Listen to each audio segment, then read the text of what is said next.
Properties of ஃப்ளூயிடில் ஒரு 3 ஹெட்டிங்கை பற்றி பார்க்கலாம். Specific gravity, adhesion, கொஹீஷன்.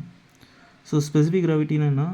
Ratio of the weight density of a fluid to the weight density of the standard fluid. அதாவது ரெண்டு ஃப்ளூயிடோடைய weight டென்சிட்டியை ratio பண்ணி அந்த மெட்டீரியல் உள்ள அந்த மெட்டீரியல் உள்ள அன்னோன் மெட்டீரியலை வந்து ஈஸியாக ஃபைண்ட் பண்ணலாம். ஸோ இது ஃபார்முலா பார்த்தீங்கன்னா weight density of liquid by weight density of water.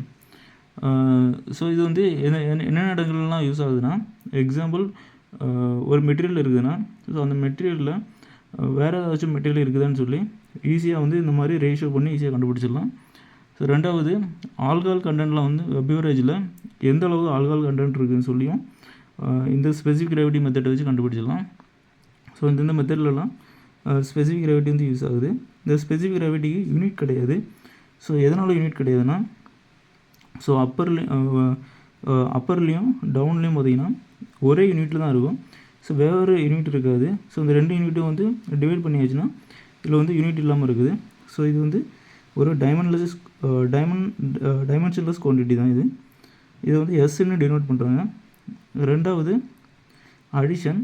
So அடிஷன்னா என்னென்னா, molecular attraction between two different molecule. So ரெண்டு டிஃப்ரெண்ட் மாலிகுல் இடையான மாலிகுலர் அட்ராக்ஷன் தான் அடிஷன். ஸோ இது எந்த இடங்களில் யூஸ் ஆகுதுன்னா, பாண்டிங், அதாவது ரெண்டு மெட்டீரியலில் வந்து பாண்டிங் பண்ணுற இடத்துல வந்து யூஸ் ஆகுது. ஸோ பாண்டிங் எப்படின்னா வந்து வெவ்வேறு மாலிகுலாக இருக்கும். ஃபார் எக்ஸாம்பிள் ஸ்டிக்கர்னு எடுத்திங்கன்னா, அது அந்த ஸ்டிக்கரை வந்து வேறு மெட்டீரியலில் வந்து அதை வந்து ஸ்டிக் பண்ணுறதுக்கு யூஸ் பண்ணலாம். ஸோ அதே போல் பேண்டேஜ் வந்து அது வேறு மெட்டீரியல், ஆனால் வந்து ஸ்கின்னில் வந்து அது வந்து நல்லாவே ஸ்டிக் ஆகும். ஸோ அதே போல் கன்ஸ்ட்ரக்ஷன் ஃபீல்டில் சிமெண்ட், மண் ரெண்டுமே வந்து ஜாயின் பண்ணுறதுக்கும் இந்த அடிஷன் மெத்தட் தான் யூஸ் பண்ணுறாங்க. மூணாவது, கொஹீஷன். ஸோ கொஹீஷன் என்னன்னா, இன்டர் மாலிகுலர் அட்ராக்ஷன். ஸோ ரெண்டு சேம் மாலிகுலருக்கு இடையிலான அட்ராக்ஷன் வந்து கொஹீஷன் சொல்கிறாங்க. ஸோ இது வந்து எங்கே எதில் பார்க்கலாம்னா,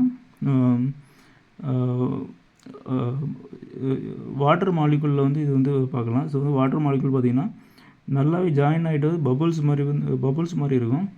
ஸோ இது வந்து என்னென்னா வந்து சர்ஃபேஸ் டென்ஷன் சொல்கிறாங்க.